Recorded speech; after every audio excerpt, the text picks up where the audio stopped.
Hello everyone, मैं सुजीत शुक्ला स्वागत करता हूं आप सबका आपके अपने channel UPSC insights by Sujeet में। अगर आपने चैनल को अभी तक सब्सक्राइब नहीं किया तो प्लीज़ चैनल को सब्सक्राइब कीजिए। अगर आपको वीडियो हेल्पफुल लगते तो प्लीज़ इन्हें शेयर कीजिएगा। आज से हमें शुरू करना है एक नया लेसन जो है पार्शियल डिफरेंशियल इक्वेशन। तो जल्दी से हेडिंग डालिए, पार्शियल डिफरेंशियल इक्वेशन। शुरू करते हैं एकदम बेसिक के साथ। सबसे पहले हम लिखेंगे इसकी डेफिनेशन। लिखिए डेफिनेशन पीडीई की। An equation containing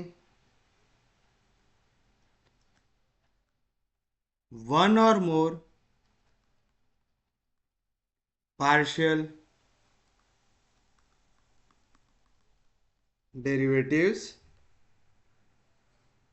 of an unknown function of two or more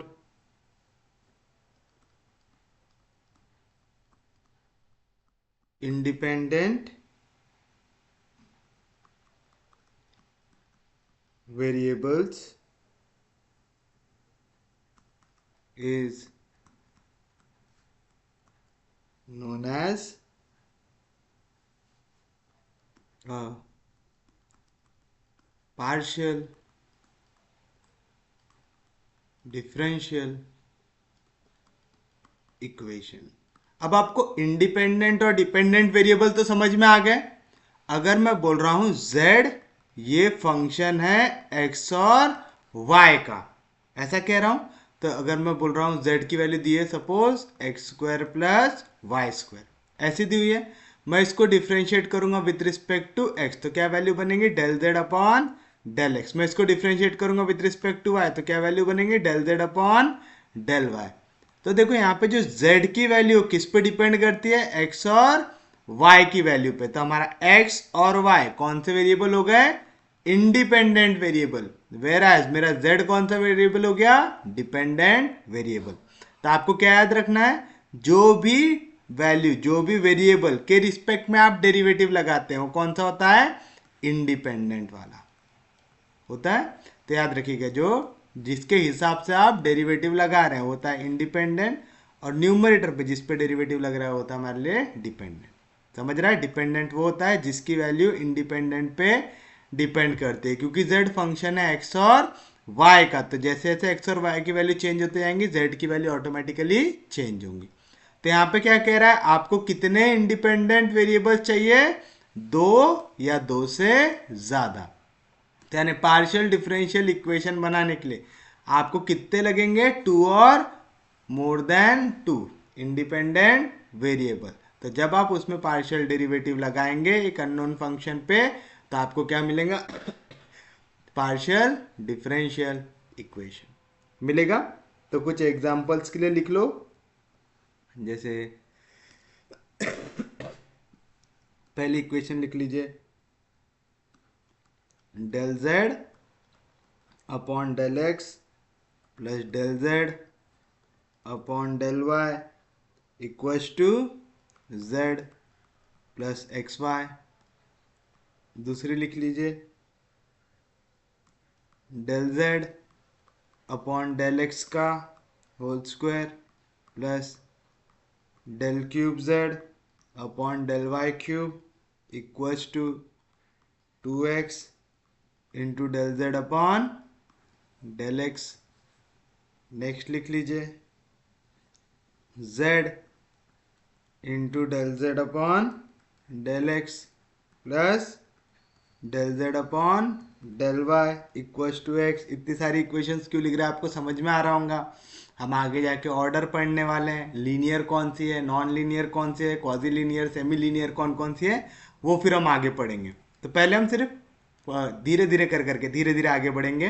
पहले हम देख रहे हैं कि पार्शियल डिफरेंशियल इक्वेशन दिखती कैसी है। देखो यहाँ पे del z upon del x, del z upon del y, derivative किसके हिसाब से लग रहा है, एक्स और वाई के हिसाब से। तो एक्स और वाई कौन से हो गए? इंडिपेंडेंट। हम बोल रहे थे हमको दो या दो से ज्यादा इंडिपेंडेंट वेरिएबल चाहिए, मिल रहे क्या यहाँ पे? मिल रहे थे। क्या है मेरे लिए? पार्शियल डिफरेंशियल इक्वेशन है। Del z upon del x, del cube z upon del y cube, del z upon del x. फिर से देखो एक्स और वाई दो independent, del x del y दो independent, del u by del x plus del u by del y plus del u by del z equals to x y z. यहां पे देखिए क्या हुआ, x के respect में differentiation लग रहा x इंडिपेंडेंट, y के रिस्पेक्ट में लग रहा y इंडिपेंडेंट, z के रिस्पेक्ट में लग रहा z इंडिपेंडेंट। कितने इंडिपेंडेंट है? तीन। हमने बोला था दो या दो से ज्यादा है, तीन भी हमको चलेंगे। तो ये भी क्या हो गया? Differential equation. सब u पे लग रहे हैं। फिफ्थ यानी इस केस में क्या है? u जो है एक फंक्शन है x y और z का। फिफ्थ देख लो, del square z by del x square equals to 1 plus del z upon del y का पावर 1/2। और एक और देख लो, जो है y into del z upon del x का whole square plus del z upon del y का whole square equals to z into del z upon del y. तो दिख रहा है आपको यहाँ पे भी देखिए, आप z को डिफरेंशिएट कर रहे हैं partially with respect to x, partially with respect to y। तो आपको कितने डिपेंडेंट वेरिएबल है? एक। कितने इंडिपेंडेंट वेरिएबल है? दो। तो दो या दो से ज्यादा अगर इंडिपेंडेंट वेरिएबल के हिसाब से आप पार्शियली डिफरेंशिएट करते हैं तो वो क्या बन जाता है? पार्शियल डिफरेंशियल इक्वेशन बन जाता है। नेक्स्ट हेडिंग आप डालिए कि हम इनका ऑर्डर कैसे निकालते हैं। तो order of partial differential equation लिखिए, the order of a partial differential equation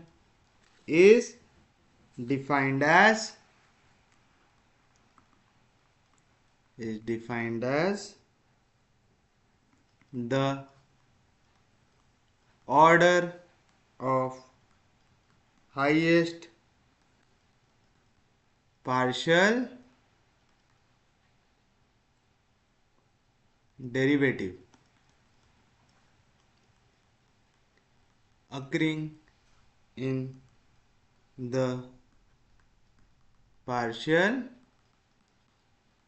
differential equation. Same definition है, ऐसे ही हमने देखे थे। ऑर्डर का मतलब क्या होता है? सबसे ज्यादा बड़ा वाला डेरिवेटिव कौन सा लग रहा है। जैसे अगर आप ये पहली इक्वेशन को देखें, यहाँ पे पहली इक्वेशन देखो, यहाँ पे z पे x का डेरिवेटिव कितने बार लग रहा है? एक बार, है ना, ये पावर 1 है। z पे y का डेरिवेटिव भी एक बार, यानी इसका ऑर्डर कितना हो जाएगा? इसका ऑर्डर हो जाएगा 1। क्यों ऑर्डर 1 समझा ना? हमको देखना है डेरिवेटिव कितने बार लग रहा है।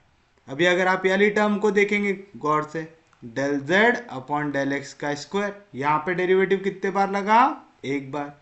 Del cube z upon del y cube, यानी विथ रिस्पेक्ट टू y अपने डेरिवेटिव कितने बार लगाया?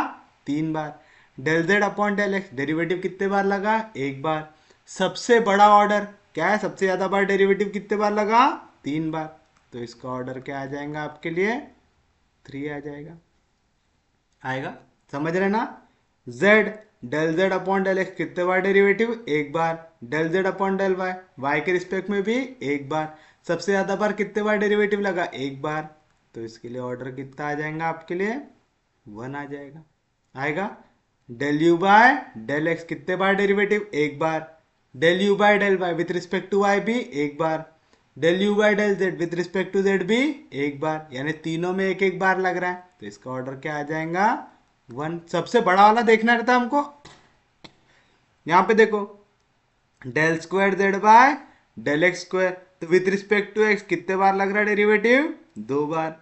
1 plus del z by del y with respect to y कितने बार लग रहा, एक बार। सबसे बड़ा वाला देखना है, सबसे ज्यादा बार किसके रिस्पेक्ट में लगा, एक्स के, कितने बार, दो बार। तो इसका ऑर्डर कितना हो जाएगा, आया। यहां पे देखिए y del z upon del x का whole square, del z upon del y का whole square, z del z upon del y, with respect to x भी डेरिवेटिव लगा एक बार, विथ रिस्पेक्ट टू y भी लगा एक बार, विथ रिस्पेक्ट टू y यहाँ पे भी लगा एक बार। तो इसका ऑर्डर कितना आएगा, 1। तो ये चीज समझ में आया ना। आपको देखना है डेल के ऊपर पावर क्या है, डेल के ऊपर जो पावर है वो होता है उसका ऑर्डर, सबसे बड़ा वाला पावर आएगा। तो उम्मीद है ऑर्डर में किसी को भी दिक्कत नहीं आई होगी। नेक्स्ट लिखिए डिग्री।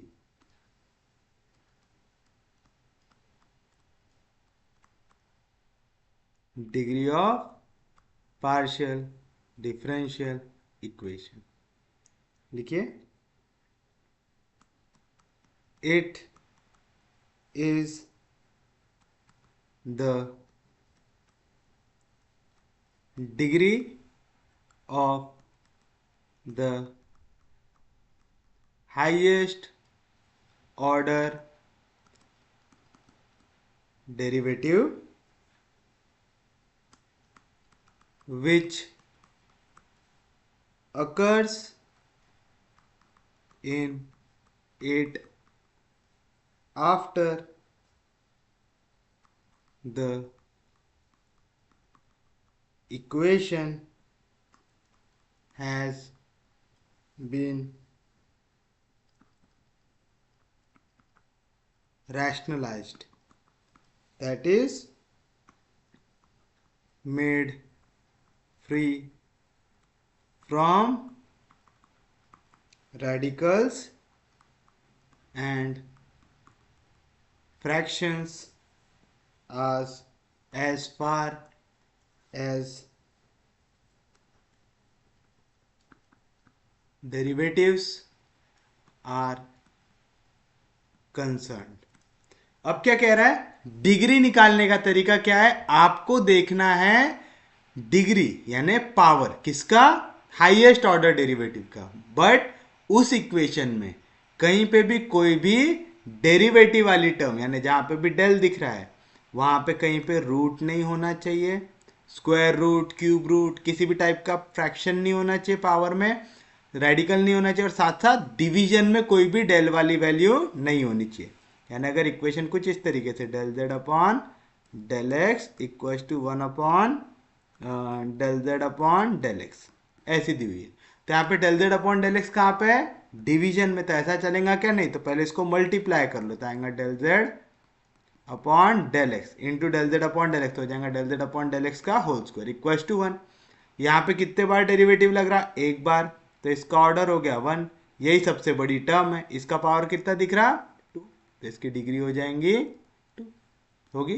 तो पीछे जो हमने लिखा यहाँ पे देखिए सबसे हमारा ऑर्डर क्या है 1, यहाँ पे भी डेरिवेटिव एक बार है, यहाँ पे भी डेरिवेटिव एक बार है, इसका भी पावर क्या है 1, इसका भी पावर क्या है 1, यानी इसकी डिग्री कितनी हो जाएंगी 1 हो जाएगी। समझा, इसकी डिग्री क्या हो गई हमारे लिए 1 हो गई। हुई। यहां पे देखो del z upon del x का होल स्क्वायर, इसका ऑर्डर क्या है क्यूब, तो हमको किसको देखना है, सबसे बड़े वाले डेरिवेटिव को, कौन है del cube z upon del y cube. इसका पावर कुछ भी दिख रहा है क्या, नहीं, यानी यहाँ पे क्या होगा पावर उसका 1, तो इसकी डिग्री कितनी हो जाएंगी हमारे लिए, इसकी डिग्री हो जाएंगी 1। हुई, कोई भी दिक्कत। यहाँ पे देखिए ऑर्डर 1 कह रहा है, del z upon del x इसका भी पावर 1 है, del z upon del y इसका भी पावर 1 है, तो इसकी डिग्री कितनी आ जाएंगी, इसकी भी डिग्री आ जाएंगी 1। यहाँ पे भी देखो del u by del x, del u by del y, del u by del z, derivative एक ही बार लग रहा है तो ऑर्डर है 1। इसका भी पावर 1 दिख रहा है मेरे को, इसका भी पावर 1 दिख रहा है, इसका भी पावर 1 दिख रहा है, यानी इनकी डिग्री भी कितनी हो जाएंगी, इनकी डिग्री भी हो जाएंगी 1।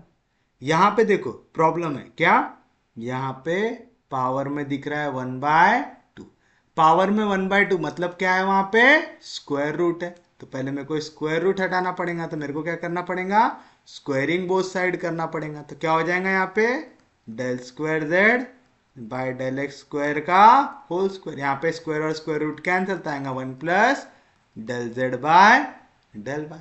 अब देखो सबसे ज्यादा बार डेरिवेटिव कहाँ पे लग रहा है, यहाँ पे डेल स्क्वायर, यानी इसका ऑर्डर कितना हो गया 2। और जो ऑर्डर वाली टर्म है उसका पावर देखो, उसका पावर क्या है 2, तो डिग्री भी कितनी हो गई 2 भी हो गई। समझा? तो जो रेडिकल में वैल्यू रही उसको भी चेंज करना पड़ता है। अब यहाँ पे देखिए क्या दिख रहा है, y del z upon del x का whole square del z upon del y का whole square z del z upon del y. Order 1 है, ऑर्डर 1 वाली टर्म यहाँ पे भी है, यहाँ पे भी है, यहाँ पे भी है। देखो सबसे बड़ा पावर क्या है, यहाँ पे भी 2 है, यहाँ पे भी 2 है, इसकी डिग्री कितनी हो जाएंगी, इसकी डिग्री हो जाएंगी 2। तो आपको देखना है जो सबसे बड़ा डेरिवेटिव है उसका पावर क्या दिख रहा है, जो भी उसका पावर दिखेगा वो होंगे हमारे लिए उसकी डिग्री। समझा? कोई दिक्कत नहीं किसी को भी, यहां तक इजी है। चलिए अब डालिए नेक्स्ट हेडिंग जो है linear and non linear partial differential equation. अब हमको देखना है हम लीनियर किसको बोलेंगे और नॉन लीनियर किसको बोलेंगे। तो सबसे पहले हम लीनियर का लिख लेते हैं, तो लिखिए पार्शियल पीडी लिख दो ना, पार्शियल डिफरेंशियल इक्वेशन को, कंफ्यूज तो नहीं होंगे। Partial differential equation is said to be linear if the dependent variable, dependent variable कौन सा रहता है, जिस पे डेरिवेटिव लगता है, जो न्यूमरेटर में लिखा हुआ रहता है, and it's partial derivative occur only in first degree and are not multiplied। अब देखिए क्या कह रहा है, एक पार्शियल डिफरेंशियल इक्वेशन को आप लीनियर कह सकते हैं कब, जब उसका डिपेंडेंट वेरिएबल, यानी अगर मैं इक्वेशन कुछ इस तरीके से लिख रहा हूं, del z upon del x plus del z upon del y plus z equal to x y. यहां पे देखिए जो मेरा del z upon del x है ये पार्शियल डेरिवेटिव है, del z upon del y ये पार्शियल डेरिवेटिव है, एक्स और वाई क्या है इंडिपेंडेंट वेरिएबल, z पे डेरिवेटिव लग रहा है तो z क्या हो गया डिपेंडेंट वेरिएबल हो गया। आपको क्या कह रहा है, जो आपका डिपेंडेंट वेरिएबल है यानी जो z है और उसके जो पार्शियल डेरिवेटिव है, जैसे यहां पे del z upon del x del z upon del y, इन सबका डिग्री होना चाहिए 1। डिग्री 1 मतलब z का पावर 1, इसके डेरिवेटिव का पावर 1, इसके डेरिवेटिव का पावर 1, यहाँ पे सबका पावर क्या है 1 है, तो ये लीनियर हो सकता है। और एक कंडीशन है, यहाँ पे z मल्टीप्लाई नहीं होना चाहिए उनके साथ, यानी z del z by del x नहीं होना चाहिए, वहाँ पे z del z by del y नहीं होना चाहिए, यानी ये वैल्यूज आपस में मल्टीप्लाई नहीं होना चाहिए। कौन, पार्शियल डेरिवेटिव और डिपेंडेंट वेरिएबल, ये दोनों मल्टीप्लाई नहीं होना चाहिए। तो दोनों कंडीशन समझ में आई। लीनियर कब रहेगा, लीनियर रहने के लिए दो चीजें जरूरी है, पहला कि जो z वाली टर्म है और जो डेरिवेटिव वाली टर्म है सबका पावर होना चाहिए 1। z वाली टर्म मतलब समझ रहे हो ना, जो भी डिपेंडेंट है, डिपेंडेंट वाली वैल्यू हर इसमें चेंज होंगी, अगर u पे डेरिवेटिव लगा तो u डिपेंडेंट हो जाएगा, तो जिस पे भी डेरिवेटिव लग रहा है और जितने डेरिवेटिव वाली टर्म है सबका पावर क्या आना चाहिए 1 आना चाहिए। अगर सबका पावर 1 आ रहा है तो आप बोल सकते हैं कि वो जो टर्म है और साथ में वो मल्टीप्लाई नहीं होना चाहिए। कौन? जो आपका डिपेंडेंट वेरिएबल है और उसके डेरिवेटिव आपस में मल्टीप्लाई नहीं होना चाहिए। तो देखिए यहाँ पे कौन कौन सी लीनियर हो सकती है, कौन कौन सी नॉन लीनियर आएंगी। अब देखिए क्या है पहली इक्वेशन। यहाँ पे बहुत कचरा हो गया ना हमारा, अपन ने टेबल बना के किए होते तो बहुत अच्छे से होता था। टेबल ही बना लेना था पहले ही।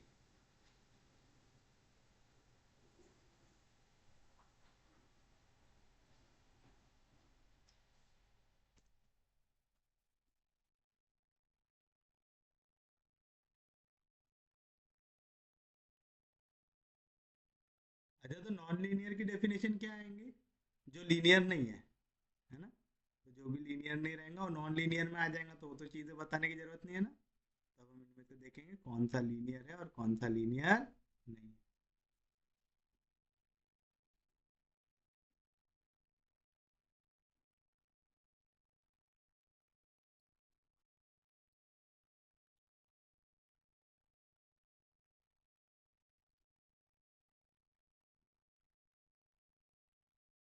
डेफिनेशन याद रखना, dependent variable and it's partial derivative occur only in first degree. First degree में ही वैल्यू आनी चाहिए।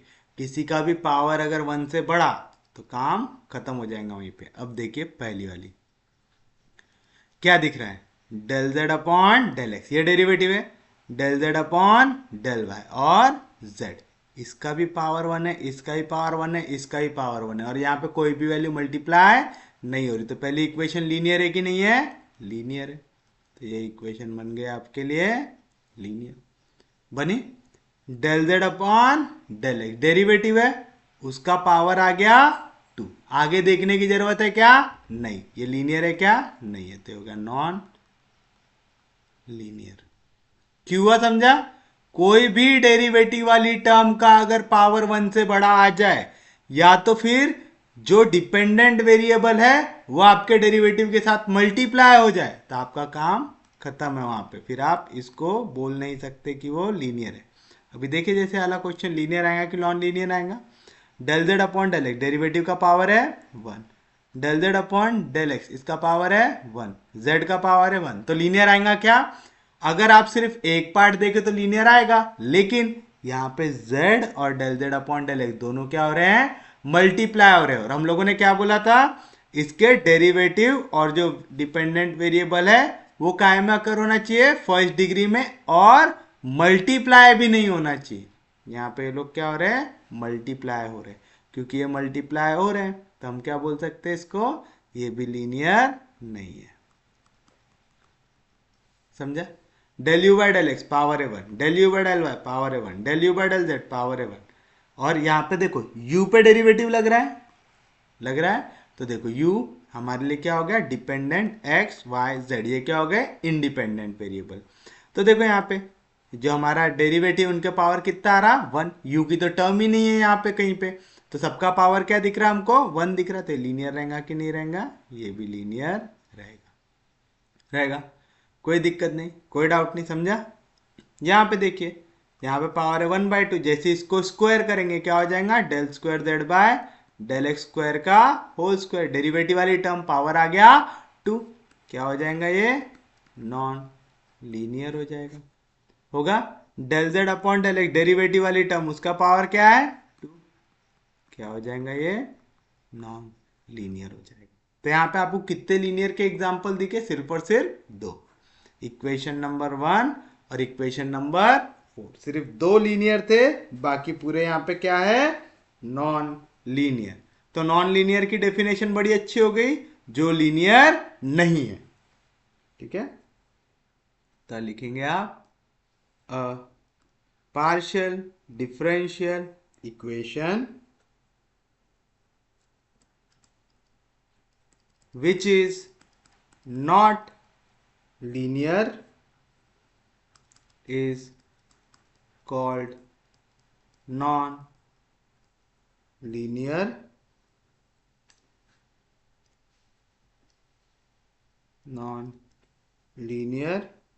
Partial differential equation. यहां तक कोई दिक्कत नहीं? ऑर्डर समझ गया, डिग्री समझ गया, पी डी दिखता कैसा है ये समझ गया, लीनियर समझ गया और नॉन लीनियर समझ गया अभी तक हमको। अब कुछ स्टैंडर्ड नोटेशंस याद कर लो, ठीक है। जैसे हम कुछ, आपको पेपर में ना कई बार क्वेश्चन में P दिखता है, Q दिखता है, तो P Q क्या रिप्रेजेंट कर रहा है ये आपको मालूम रहना चाहिए। क्वेश्चन में डायरेक्टली वो लोग P Q भी दे देते हैं, तो ये नोटेशंस याद कर लीजिए।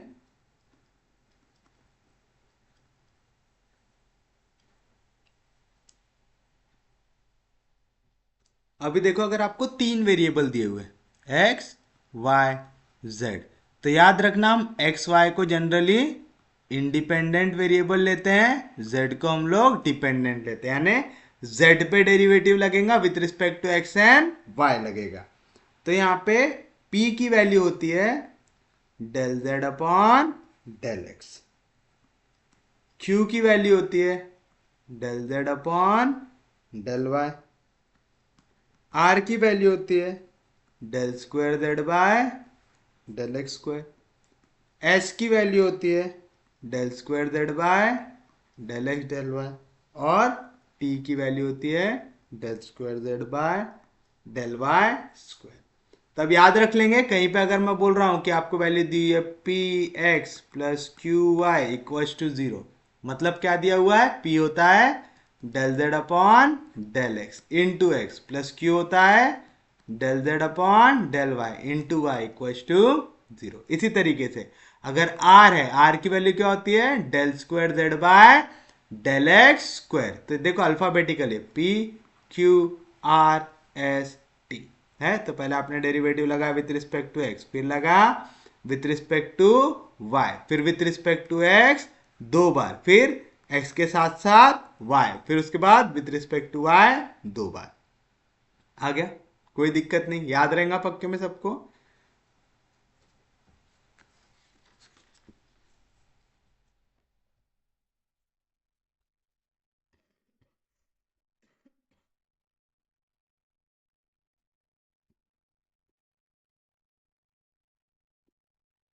Next,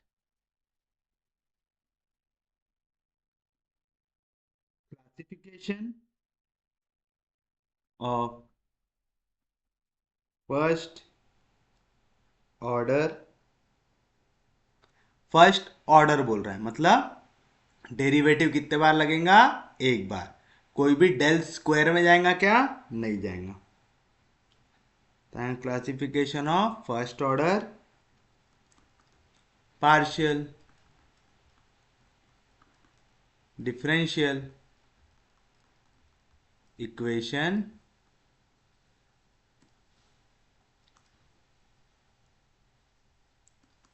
into linear, semi linear, quasi linear and non linear। सबसे पहले हम लीनियर लिखेंगे।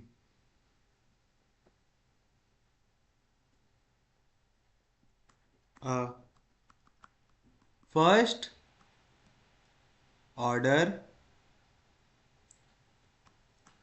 इक्वेशन जो हो function x y z p q equal to 0 के फॉर्म में is known as linear if it is linear in p q and z। देखो क्या कह रहे हैं हम, कोई भी फर्स्ट ऑर्डर की इक्वेशन जो इस फॉर्म में, वहां पे आपको एफ ऑफ का मतलब है कोई तो भी फंक्शन बना हुआ, किस किस के टर्म्स में, x y z p q. P का मतलब मैंने पहले ही बताया क्या रहता, del z upon del x, q का मतलब होता है del z upon del y होता है। तो कोई भी एक ऐसा इक्वेशन जिसपे इसको आप लीनियर कहेंगे, कब, अगर वो लीनियर हो पी क्यू और जेड में, मतलब डेरिवेटिव वाली टर्म और आपका डिपेंडेंट फंक्शन का पावर क्या होना चाहिए, 1 होना चाहिए, है ना, जो हमने अभी डेफिनेशन पढ़ के आए। तो जैसे अगर इक्वेशन कुछ इस तरीके की दी हुई है आपको, x del z upon del x plus y del z upon del y equals to z. देखो पहले डेरिवेटिव का ही पावर 1, यहाँ पे भी डेरिवेटिव का पावर 1, यहाँ पे जेड का ही पावर 1, दैट इज मैं इसी को लिख सकता है x p plus y q equals to z. तो यहाँ पे लीनियर है, p का भी पावर 1 है, q का पावर भी 1 है, z का पावर भी 1 है, करके कैसी है इक्वेशन, लीनियर है। समझा?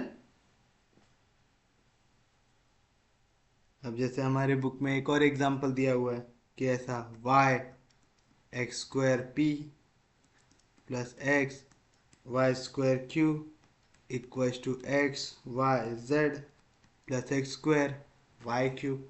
हमको किसको देखना है, हमको सिर्फ और सिर्फ डेरिवेटिव वाली टर्म को देखना है और डिपेंडेंट वेरिएबल को देखना है। डेरिवेटिव कौन कौन है, p और q, इसका ही पावर 1 इसका ही पावर 1, यानी del z upon del x का ही पावर 1 है, del z upon del y का ही पावर 1 है। यहाँ पे z है, z डिपेंडेंट है, z का भी पावर 1 है, करके ये क्या है मेरे लिए, लीनियर है। समझ गया आप लीनियर अच्छे से? तो आपको अगर पी क्यू के टर्म्स में पूछ ले, चाहे del z upon del x del z upon del y के टर्म्स में पूछ ले, आपको लिखना आना चाहिए। इजी है। चलिए नेक्स्ट देखिए,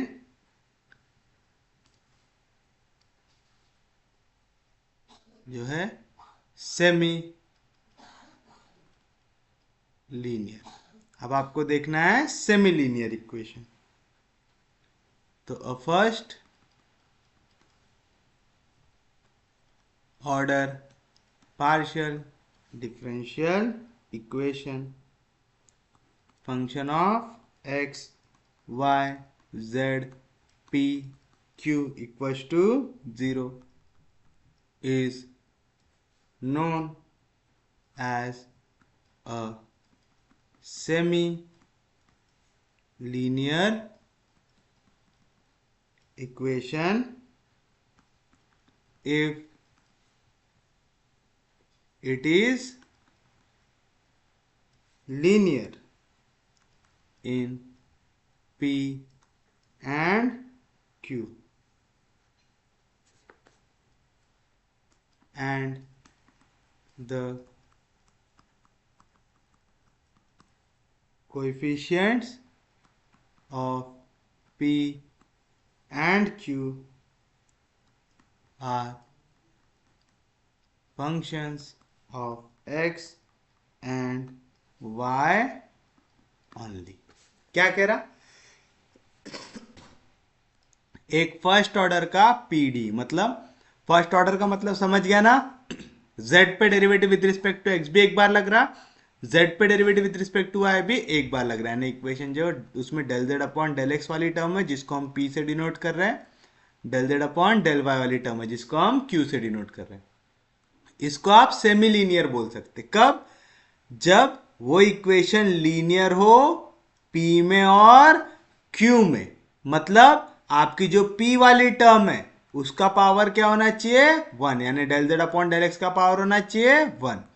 q वाली टर्म है उसका पावर होना चाहिए 1, यानी del z upon del y का पावर होना चाहिए 1। और p और q के साथ z मल्टीप्लीकेशन में नहीं आना चाहिए, तो आप बोल सकते हैं इसको सेमी लीनियर। अब इसका एक एग्जांपल देख लो। जैसे आपकी इक्वेशन है x y p plus x square y q equals to x square y square z square, y p plus x q equals to x square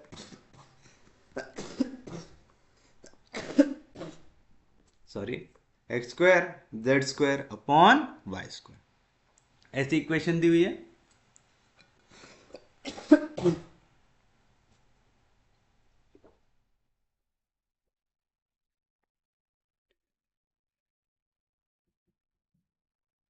देखिए अब यहाँ पे क्या बताया था हमारे मास्टर ने हमको, हमको बताया था कि हमारी जो P वाली टर्म है और Q वाली टर्म है, ये दोनों क्या होने चाहिए, लीनियर होना चाहिए। मतलब इनका पावर क्या होना चाहिए, 1 होना चाहिए और इनके साथ z वाली टर्म मल्टीप्लीकेशन में नहीं आना चाहिए।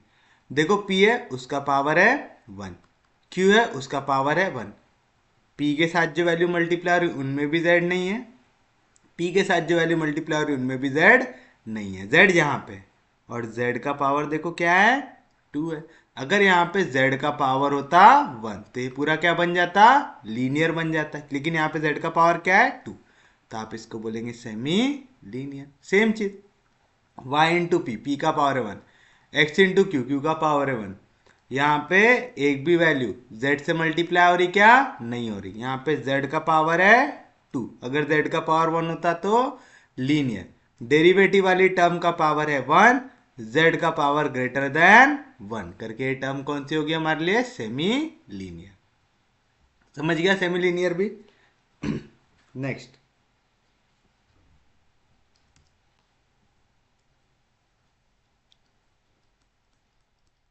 Quasi linear. क्वाजी लीनियर की लिख लो definition, a first order partial differential equation जो कुछ फंक्शन होगा x y z p q equal to 0 के फॉर्म में is known as quasi linear equation if it is linear in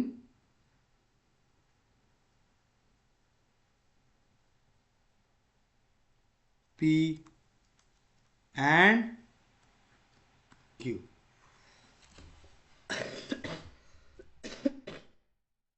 अब आप देखिए क्वाजी लीनियर और सेमी लीनियर में फर्क क्या है। सेमी लीनियर में दो कंडीशन है, क्या कि आपका जो इक्वेशन है वो लीनियर होना चाहिए पी एंड क्यू में, उसके साथ साथ पी और क्यू के कोएफिशिएंट फंक्शन होने चाहिए एक्स और वाई के। मतलब जो डेरिवेटिव वाली टर्म है उनके साथ z मल्टीप्लाई नहीं होना चाहिए। अगर z मल्टीप्लाई नहीं हुआ तो सेमी लीनियर, लेकिन अगर z मल्टीप्लाई हो चाहे नहीं हो उससे हमको अगर फर्क नहीं पड़ता तो वो क्या बन जाएंगी, क्वाजी लीनियर। जैसे मैंने लिख दिया यहाँ पे एक इक्वेशन कुछ इस फॉर्म में, x square z p plus y square z q equals to x y, या तो लिख दिया x square minus y z p plus y square minus x z q equals to z square minus x y. लिखे ऐसा। अब आप देखिए ये वाली इक्वेशन में अगर आप पहली वाली इक्वेशन देखें क्या है, x square z p y square z q equal to x y. P का पावर क्या है 1, क्यू का पावर क्या है 1, जेड का पावर क्या है 1। फिर ये लीनियर क्यों नहीं हुई, क्योंकि यहाँ पे जेड और पी आपस में क्या हो रहे हैं, मल्टीप्लाई हो रहे हैं। तो हमने पहले ही बोला था कि जेड पी क्यू में ये होना चाहिए लीनियर, लेकिन ये आपस में मल्टीप्लाई नहीं होना चाहिए। तो यहाँ पे z तो मल्टीप्लाई हो गया तो ये लीनियर नहीं हो सकता है ना। दूसरा आता है हमारा सेमी लीनियर क्यों नहीं है। सेमी लीनियर में भी हमने बोला था कि p जो है वो मल्टीप्लाई हो सकता है कोई p या q, दोनों में से कोई भी मल्टीप्लाई हो सकता है x और y के फंक्शन के साथ, उनके साथ z मल्टीप्लाई होना चाहिए क्या, नहीं होना चाहिए। यहाँ पे z मल्टीप्लाई हो गया तो करके कौन सी इक्वेशन बन गई हमारे लिए, क्वाजी लीनियर बन गई। तो क्वाजी लीनियर के लिए कंडीशन याद रहेगा, p का पावर होना चाहिए 1, q का पावर होना चाहिए 1। अगर p का पावर 1 है q का पावर 1 है तो वो क्या रहेगा, क्वाजी लीनियर रहेगा। जैसे देखिए यहाँ पे x square minus y z into p का पावर है 1, y square minus x z into q equal to z square, z का स्क्वायर आ गया, साथ साथ क्यू के साथ मल्टीप्लाई हो रही जो टर्म उसमें क्या है z है, p के साथ जो मल्टीप्लाई हो रही उसमें क्या है z है करके ये सेमी लीनियर भी नहीं हो सकता और लीनियर भी नहीं हो सकता, ना सेमी है ना लीनियर है, तो कौन सा लीनियर है ये? क्वाजी लीनियर है। तो समझ गया पक्के में? सच में समझा? किसी को कोई दिक्कत नहीं? अगर ऐसा भी लिख दूं मैं z p plus z q equals to z, equals to z मत लिखो, इक्वस टू एक्स, तो देखो यहाँ पे p का पावर है 1, q का पावर है 1, लेकिन यहाँ पे देखो z दिख रहा है आपको क्योंकि z मल्टीप्लाई हो रहा है p के साथ, z मल्टीप्लाई हो रहा है q के साथ, तो कौन सी इक्वेशन हो गई है? क्वाजी लीनियर हो गई। समझा पक्के में?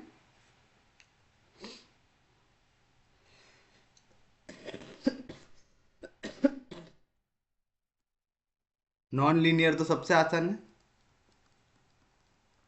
जो ये तीनों में से कोई भी ना हो, तो लिखेंगे first order partial differential equation f of xyz pq equals to 0, which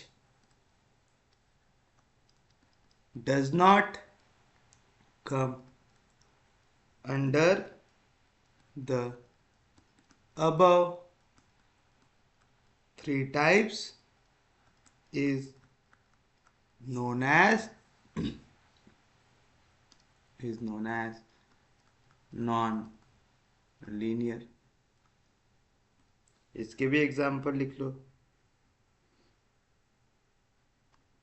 P square plus q square equals to 1, p q equals to z, x square p square plus y square q square equals to z square. ये सब के सब कैसे हो गए आपके लिए? Non linear हो गए। क्यों? यहाँ पे देखो p का पावर है 2, पहले टर्म की आपकी डिग्री कितनी आ गई? 2 आ गई, तो ये नहीं आएगा, है ना? हम लोगों ने क्या बोला था, कैसे रहनी चाहिए? लीनियर होनी चाहिए। लीनियर का मतलब समझ रहे ना? p का पावर 1 होना चाहिए, q का पावर 1 होना चाहिए, ये आपस में मल्टीप्लाई नहीं होना चाहिए। p और q अगर आपस में मल्टीप्लाई हो गए, p का पावर 1 है, q का पावर 1 है, तो ये दोनों मल्टीप्लाई हो रहे हैं, तो इस टर्म की डिग्री कैसे निकालते? इसका पावर और इसका पावर ऐड करते, 1 प्लस 1 कितना हो जाएगा? 2। ये भी याद रखना, p इंटू क्यू दिख रहा है, p का पावर 1 है, q का पावर 1 है, z का भी पावर 1 है, तो ये लीनियर होगा क्या? नहीं। क्यों? हम लोगों ने पढ़ा था ये आपस में मल्टीप्लाई नहीं होना चाहिए और इनकी डिग्री कितनी आनी चाहिए? हमारे पास 1 आनी चाहिए, तभी लीनियर होता है। p और q अगर मल्टीप्लाई हो जाएंगे, p का पावर 1 है, q का पावर 1 है, तो इस टर्म की डिग्री कितनी हो जाएंगी? 2 हो जाएंगे। अगर डिग्री 2 हो गई तो ये लीनियर आ सकता है क्या? नहीं आ सकता। X square p square y square q square, फिर से p और q का स्क्वायर आ रहा है, तो ये भी कैसे आ जाएंगे? नॉन लीनियर आ जाएंगे। समझे पक्के में? अब हम आएंगे इंपॉर्टेंट वाले पार्ट में, जो है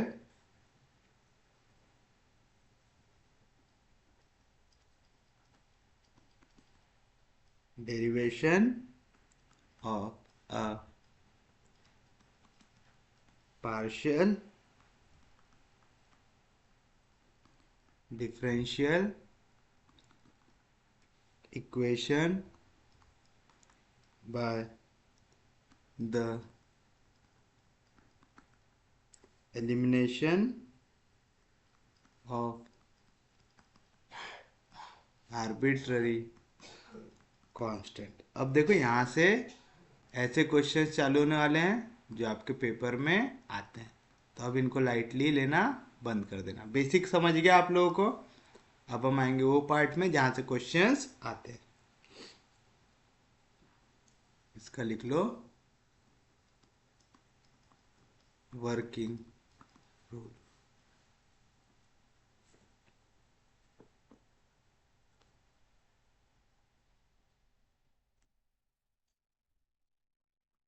for the given relation जहाँ पे function of x y z a b equals to 0 ऐसा दिया हुआ हो, यहाँ पे आपको क्या याद रखना है? एक्स वाई जेड वेरिएबल है, ए और बी क्या है? कॉन्स्टेंट्स है, तो where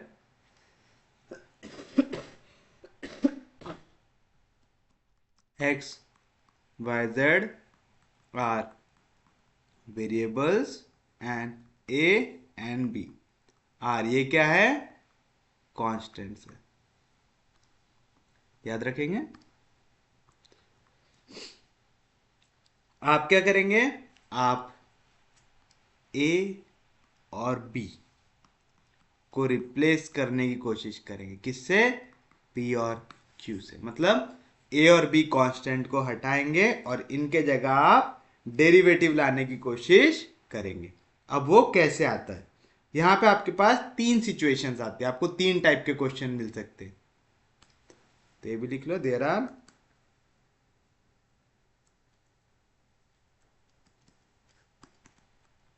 three situations.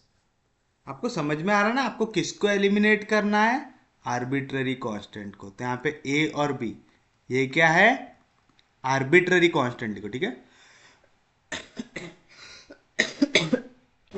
A and B क्या है, आर्बिट्ररी कांस्टेंट। तो आपको कुछ भी करना है, ये वाले जो कांस्टेंट है वो हटना चाहिए और वहां पे इक्वेशन में क्या आनी चाहिए, डेरिवेटिव वाली टर्म्स आनी चाहिए। तो यहाँ पे तीन टाइप की सिचुएशन बन सकती है। तो पहले लिखिए situation one,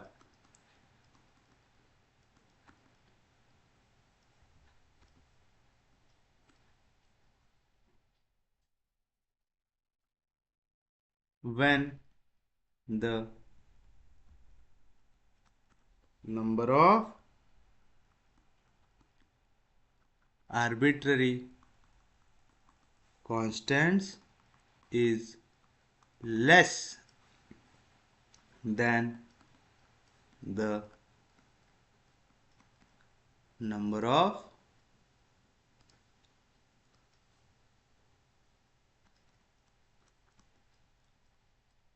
independent variables, then the elimination of arbitrary constants usually gives rise to more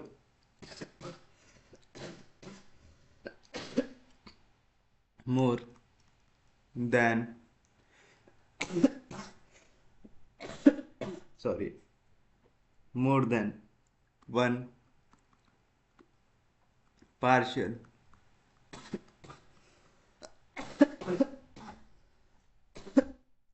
sorry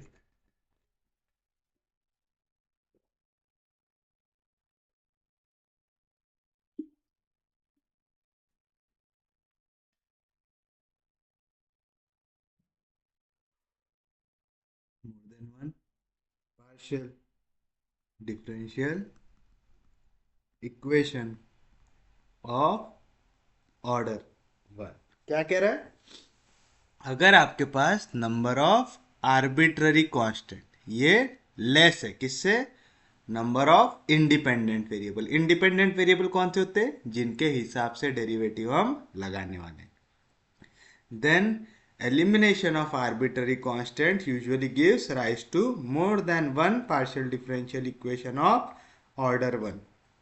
कह रहा है इस टाइप के सिनेरियो में आपको एक से ज्यादा पार्शियल डिफरेंशियल इक्वेशन मिल सकते हैं जिनका ऑर्डर कितना रहेगा, वन। मतलब डेरिवेटिव एक बार ही लगाने पे काम हो जाएगा। इसका एग्जांपल देख लो, जैसे अगर आपको दिया हुआ है z equals to a x plus y. जब भी क्वेश्चन एक्स वाई जेड का हम लोग z को लेते हैं डिपेंडेंट, एक्स और वाई को लेते हैं इंडिपेंडेंट। वैसे भी देख लो z की वैल्यू क्या है, ए एक्स प्लस वाई। जैसे जैसे एक्स और वाई की वैल्यू आप चेंज करते जाएंगे z की वैल्यू ऑटोमेटिकली चेंज हो जाएंगी, होगी। तो चलिए अब इसको कर देते हैं डिफ्रेंशिएट। अगर मैं इसको डिफ्रेंशिएट करता हूं,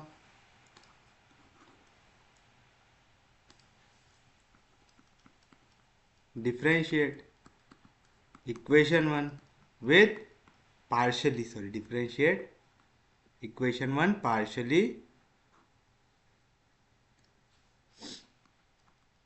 partially with respect to x and y we get, पहले हम किसके रिस्पेक्ट में कर रहे हैं, विथ रिस्पेक्ट टू x, तो क्या मिलेगा आपको, del z upon del x equals to, जब भी आप पार्शियली डिफरेंशिएट करेंगे विथ रिस्पेक्ट टू x, मतलब आपको y को, जो दूसरा वेरिएबल उसको क्या लेना है, कांस्टेंट लेना है, क्योंकि z यहाँ पे फंक्शन है x और y का, मतलब z की वैल्यू x पे डिपेंड करती है, तो आप विद रिस्पेक्ट टू x जब डेरिवेटिव लगाएंगे तो z पे डेरिवेटिव लगेगा, समझ रहे ना।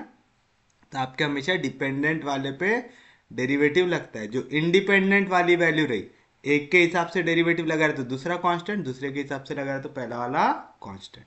तो अगर x y z पे क्वेश्चन है तो जनरली हम z को डिपेंडेंट लेते हैं, x और y को इंडिपेंडेंट लेते हैं, तो यहाँ पे x और y इंडिपेंडेंट है, मैं डेरिवेटिव लगा रहा हूँ विद रिस्पेक्ट टू x, तो y क्या हो जाएगा, कांस्टेंट हो जाएगा। और एक चीज ख्याल करो, यहाँ पे x और y दो वैल्यू दिख रही, आपके इंडिपेंडेंट वेरिएबल कितने दिख रहे हैं, दो, ए सिर्फ और सिर्फ एक आर्बिट्ररी कांस्टेंट दिख रहा है ना, तो आपको कांस्टेंट, आर्बिट्ररी कांस्टेंट कितना दिख रहा है, सिर्फ और सिर्फ एक, तो समझ रहा है ना।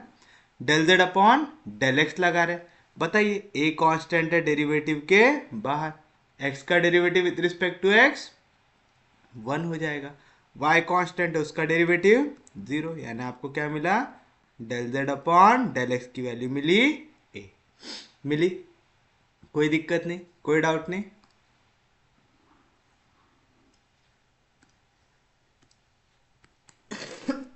एंड फिर आप डेरिवेटिव लगा रहे विद रिस्पेक्ट टू y, तो चलो z पे लगेगा तो आएगा del z upon del y, a constant है, x कांस्टेंट है, क्यों, क्योंकि आप डेरिवेटिव लगा रहे विद रिस्पेक्ट टू y, तो x को ट्रीट करेंगे एज अ कांस्टेंट, कांस्टेंट का डेरिवेटिव 0, y का डेरिवेटिव 1, तो del z upon del y की वैल्यू क्या है, 1। अब आप एक चीज देखिए, del z upon del y equals to 1, यहाँ पे इस टर्म में आपको कोई भी आर्बिट्ररी कांस्टेंट दिख रहा है क्या, नहीं दिख रहा, यानी ये भी हमारे लिए क्या हो गया, हमारे लिए डिफरेंशियल इक्वेशन हो गई, इस इक्वेशन का एक सॉल्यूशन ये भी हो गया। और देखो यहाँ पे क्या मिला, del a upon del x equals to a, यहाँ पे आर्बिट्ररी कांस्टेंट दिख रहा है, तो हम क्या करेंगे, इक्वेशन 1 और 2 को यूज करेंगे, तो फ्रॉम इक्वेशन 1 एंड 2, क्योंकि हमको एक चीज मालूम है, हमको क्या करना है, एलिमिनेट करना है, किसको, आर्बिट्ररी कांस्टेंट, यानी फाइनल आंसर में डेरिवेटिव लगाने के बाद आर्बिट्ररी कांस्टेंट दिखना नहीं चाहिए, तो क्या मिलेगा मेरे को, z equals to a, a की वैल्यू क्या है, del z upon del x into x plus y, ये हो गया हमारे लिए इक्वेशन नंबर 4। अब देखो मेरी जो इक्वेशन 4 है, यहाँ पे डेरिवेटिव वाली टर्म दिख रही है और यहाँ पे कोई भी आर्बिट्ररी कांस्टेंट दिख रहा है क्या, नहीं, तो ये हो गया सॉल्यूशन। मेरे पास इक्वेशन 3 देखो, del z upon del y, derivative वाली टर्म दिख रही है, कोई भी आर्बिट्ररी कांस्टेंट दिख रहा है क्या, नहीं दिख रहा है, तो मेरा ये भी सॉल्यूशन है और ये भी सॉल्यूशन। तो देखो यहाँ पे बोल रहा है give rise to more than 1 partial differential equation of order 1, ये भी बन रहा है और ये भी बन रहा है, कोई भी दिक्कत,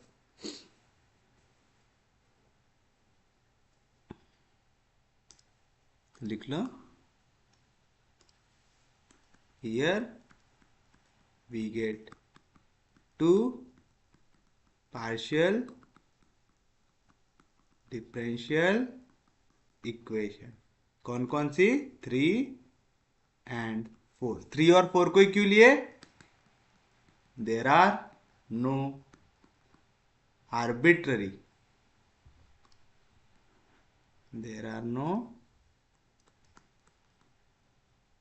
arbitrary कांस्टेंट्स उन टर्म्स में, समझा।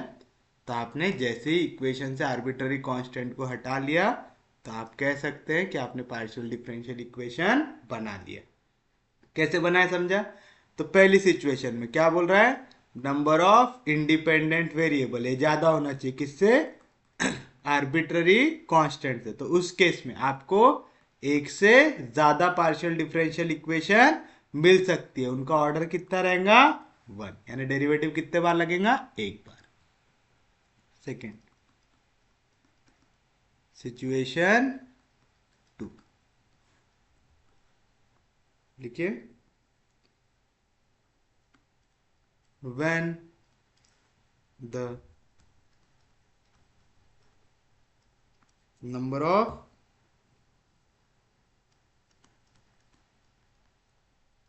arbitrary constants is equal to number of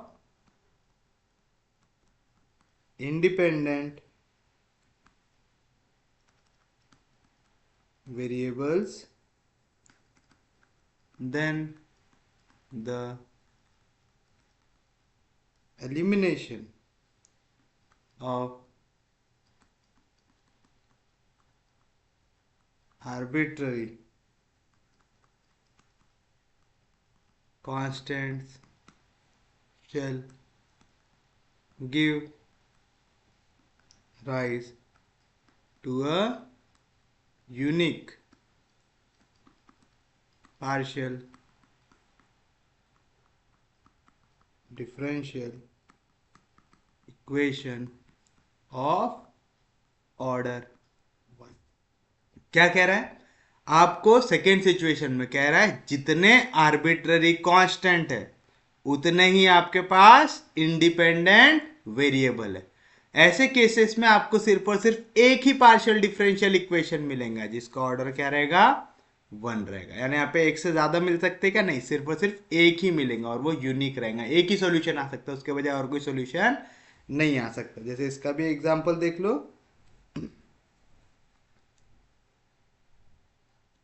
अगर आपको क्वेश्चन कुछ इस तरीके से दिया हुआ है कि a z plus b equals to a square x plus y, ऐसी इक्वेशन दी हुई है।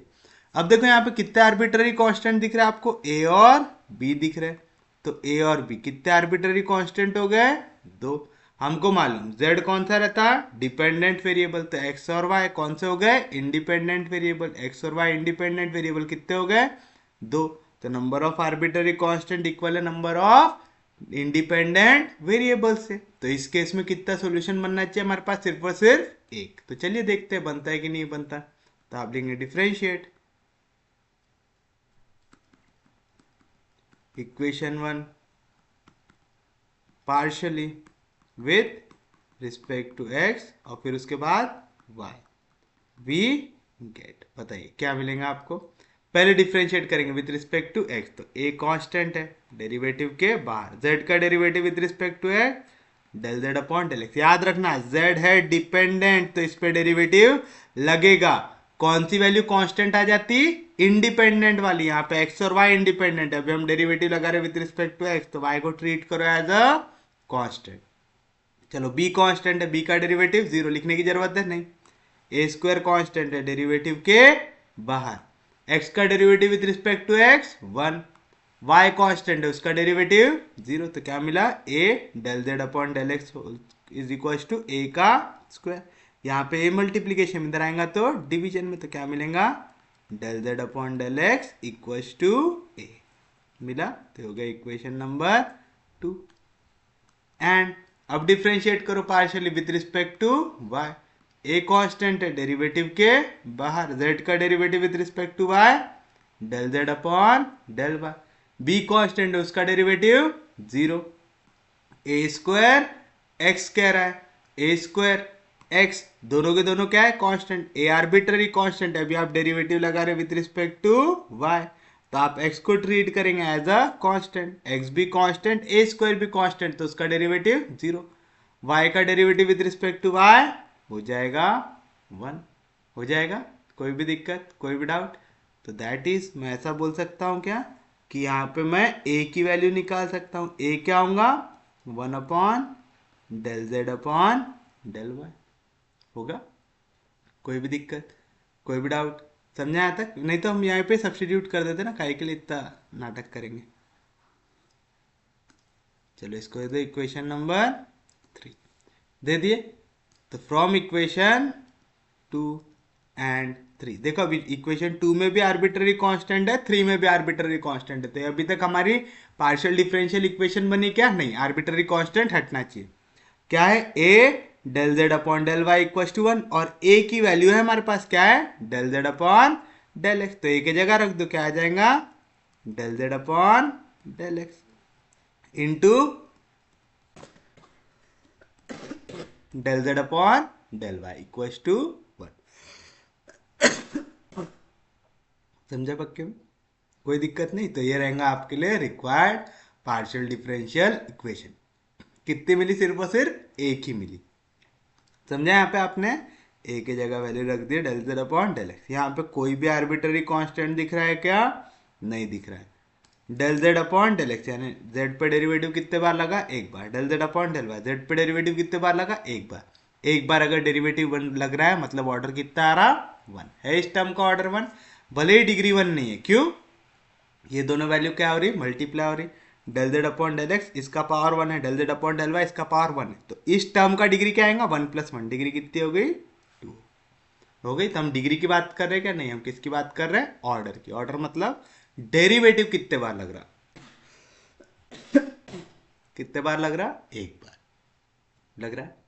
पक्के में समझा? आज ऐसा करते हैं, आज अपन लेक्चर थोड़ा छोटा ही रखते हैं। मैं सोचा था कि अपन बहुत सारे एग्जाम्पल्स देखेंगे, बट थ्योरी वाला पार्ट कंप्लीट करके आज के दिन का लेक्चर छोटा रख देते हैं। कल लगे तो मैं बड़ा लेक्चर करके ज़्यादा से ज़्यादा क्वेश्चन कवर करने की कोशिश करूँगा। थर्ड लिख लो, situation 3।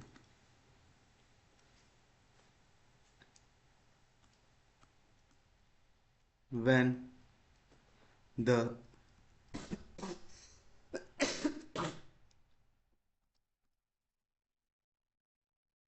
when the number of arbitrary constants is greater than the number of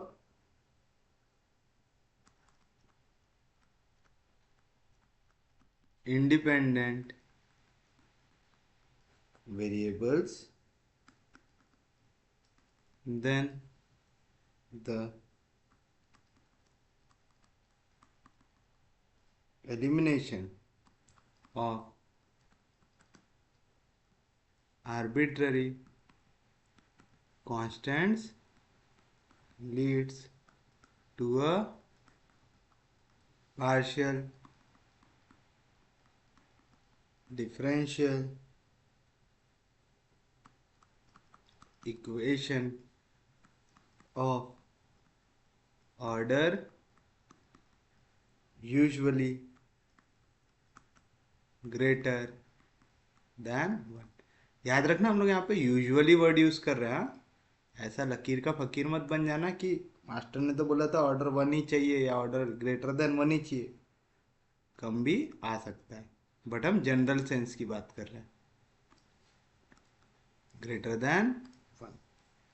देखिए, अगर आपको दिया हुआ है इक्वेशन कुछ इस तरीके का कि z equals to a x plus b y plus c x y, यहाँ से आपको आर्बिट्ररी कांस्टेंट को करना है एलिमिनेट। आर्बिट्ररी कांस्टेंट कितने दिख रहे हैं? ए, बी और सी।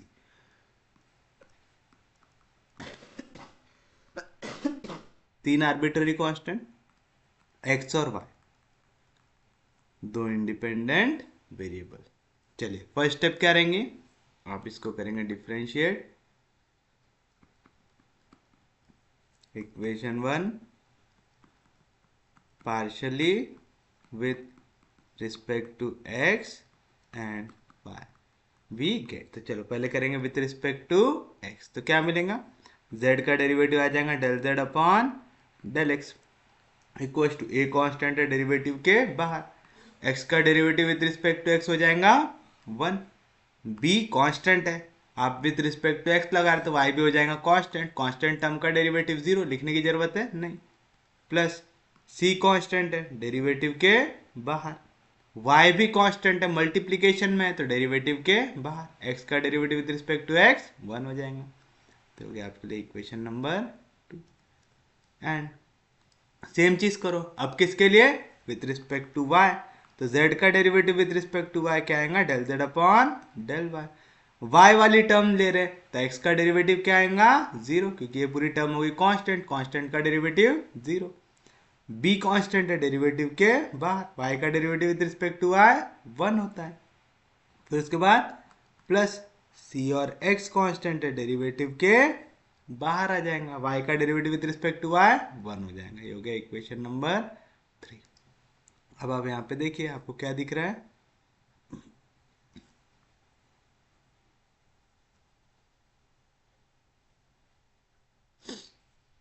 Del z upon del x equal to a plus c y, del z upon del y equal to b plus c x. दिख रहा है ऐसा इक्वेशन। अब आप एक चीज बताइए, आप क्या कर सकते हैं, इनको फिर से डिफ्रेंशिएट कर सकते हैं। अगर मैं इसको फिर से डिफ्रेंशिएट करूंगा तो क्या मिलेगा मेरे को, differentiate equation two partially with, या तो ऐसा लिखो इक्वेशन टू, एक ही लाइन में लिख देते, and 3 partially with respect to x and y respectively we get. देखो मैंने दोनों चीजें लिख दिया कि 2 को डिफरेंशिएट करो विथ रिस्पेक्ट टू x, 3 को डिफरेंशिएट करो विथ रिस्पेक्ट टू y। अगर मैंने रिस्पेक्टिवली लिख दिया तो इसका मतलब ये होता है कि 2 डिफरेंशिएट होगा विथ रिस्पेक्ट टू x और 3 डिफरेंशिएट होगा विथ रिस्पेक्ट टू y। तो बताइए क्या मिलेगा, फिर से आप इस पे लगा रहे derivative with respect to x, तो क्या आएगा, del square z by del x square आया।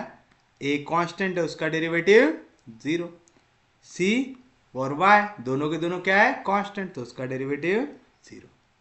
Equation number 4। एंड यहाँ पे with respect to y derivative लगाना है, del z upon del y पहले से था, एक और बार विथ रिस्पेक्ट टू y लगा देता है, del square z by del y square. b क्या है, कांस्टेंट, उसका डेरिवेटिव जीरो। c और x दोनों कांस्टेंट है, c तो आर्बिट्ररी कांस्टेंट है, x कांस्टेंट रहेगा क्योंकि आप डेरिवेटिव लगा रहे विथ रिस्पेक्ट टू y। तो आपका x भी इंडिपेंडेंट वेरिएबल था तो इसका भी डेरिवेटिव हो जाएगा जीरो, तो क्या है वैल्यू जीरो।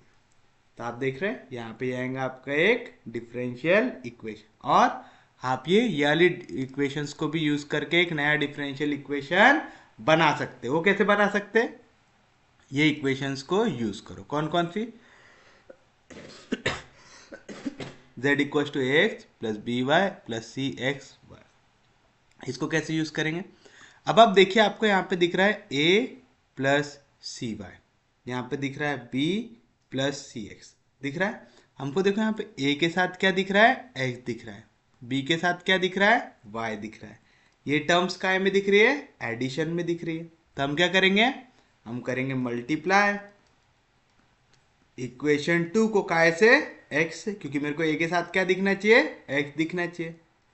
इक्वेशन 3 को मल्टीप्लाई करूंगा काय से, y से, क्योंकि मेरे को b के साथ क्या दिखना चाहिए, y दिखना चाहिए, और दोनों काय में दिखना चाहिए, एडिशन में दिखना चाहिए। एंड एड वी गेट, बताइए क्या होगा, पहले तो लेफ्ट हैंड साइड ऐड होगा लेफ्ट हैंड साइड में। तो हम क्या बोल रहे हैं, पूरी इक्वेशन को, इक्वेशन 2 को मल्टीप्लाई करना है x से, तो ये मल्टीप्लाई होगा x से, तो आएगा x del z by del y। फिर ऐड करना है किस पे, इक्वेशन 3 मल्टीप्लाई बाय y, इसका लेफ्ट हैंड साइड मल्टीप्लाई होगा y से, तो आएगा y del z by del y।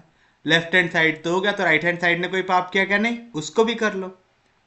Right hand side equation 2 का काय से मल्टीप्लाई होगा, x से, तो आएगा a into x a x plus c multiply होगा एक्स वाई, है ना, सी वाई था वो मल्टीप्लाई होगा एक्स से, तो आ गया सी एक्स वाई। ये ऐड हो जाएगा किस पे, इक्वेशन 3 मल्टीप्लाई बाय वाई, तो b into y b y plus c x y आएगा, सी एक्स पहले से था, अब आ गया वहां पे वाई आ गया। कोई दिक्कत नहीं आता, कोई डाउट नहीं, पक्के में समझ रहा है।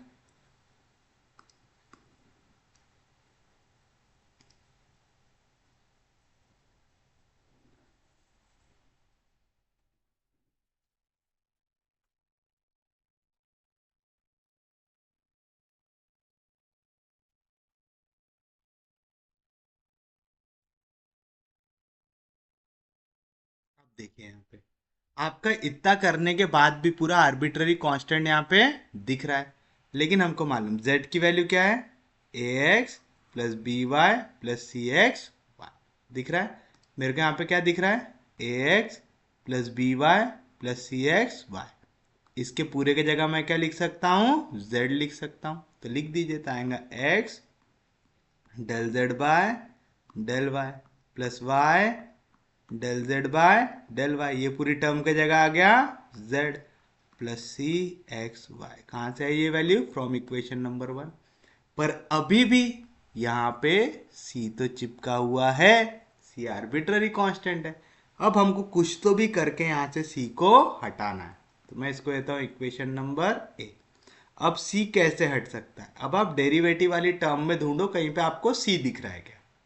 मेरे को c दो जगह पे दिख रहा है ना, याली इक्वेशन में भी c है, याली इक्वेशन में भी c है। अगर मेरे को c की वैल्यू चाहिए, मेरे को क्या करना पड़ेगा, इस इक्वेशन को डिफ्रेंशिएट करना पड़ेगा विथ रिस्पेक्ट टू x। अगर मैं इसको डिफ्रेंशिएट करूंगा विथ रिस्पेक्ट टू x, तो मेरे को मालूम है x का derivative with respect to x कितना हो जाएगा 1, और c कांस्टेंट है तो डेरिवेटिव के बाहर आ जाएगा, तो मेरे को यहाँ से c की वैल्यू मिल जाएगी। क्योंकि मैंने जितने चीजें कर सकता था सब किया, अभी तक मेरा c यहाँ से हटा नहीं है। आप यहाँ पे भी कर सकते हैं, अगर आपको c की वैल्यू चाहिए तो आप इस इक्वेशन को भी डिफरेंशिएट कर सकते हैं विथ रिस्पेक्ट टू y। तो इसको या तो विथ रिस्पेक्ट टू y करो, इसको या तो विथ रिस्पेक्ट टू x करो। मैं 3 को कर देता हूँ विथ रिस्पेक्ट टू x, तो आप लिखेंगे differentiate equation 3 with respect to x, we get, बताइए क्या मिलेगा। अभी तक था del z upon del y था, अब आपने इसको डिफरेंशिएट कर दिया, किसके रिस्पेक्ट में, विथ रिस्पेक्ट टू x कर दिया। इसके बाद क्या आएगा, b कांस्टेंट है, उसका डेरिवेटिव 0, c कांस्टेंट है डेरिवेटिव के बाहर, और x का derivative with respect to x 1 हो जाएगा। यानी क्या मिला, del into del del square z upon del x del y। इसकी वैल्यू क्या है, c1 जार c। ये हो गया इक्वेशन नंबर b। तो from equation a and b, बताइए क्या मिलेगा आपको, x del z by del y plus y del z by del y equal to z plus x Y into सी, और सी की वैल्यू क्या है, del square z by del x del Y. आया, तो इसको दे दो इक्वेशन नंबर, कितने दे चुके हम लोग, 5 तक दे चुके, तो हो जाएगा हमारे लिए इक्वेशन नंबर 6। तो यहाँ पे आपकी कितनी डिफरेंशियल इक्वेशन बनी, पहली इक्वेशन जिसपे आर्बिट्ररी कांस्टेंट नहीं दिखा, कौन सी है, del square z by del x square, यानी equation 4। Del square z by del y square, इसकी वैल्यू 0 आ रही है, यानी यहाँ पे भी कोई आर्बिट्ररी कांस्टेंट नहीं है, तो इक्वेशन 4 ले लो, इक्वेशन 5 ले लो, चाहे इक्वेशन 6 ले लो। ये सब के सब क्या है, रिक्वायर्ड पार्शियल डिफरेंशियल इक्वेशन। जब भी आप फाइनल आंसर लिखे ना, कभी पीडीई नहीं लिखना, आर द required partial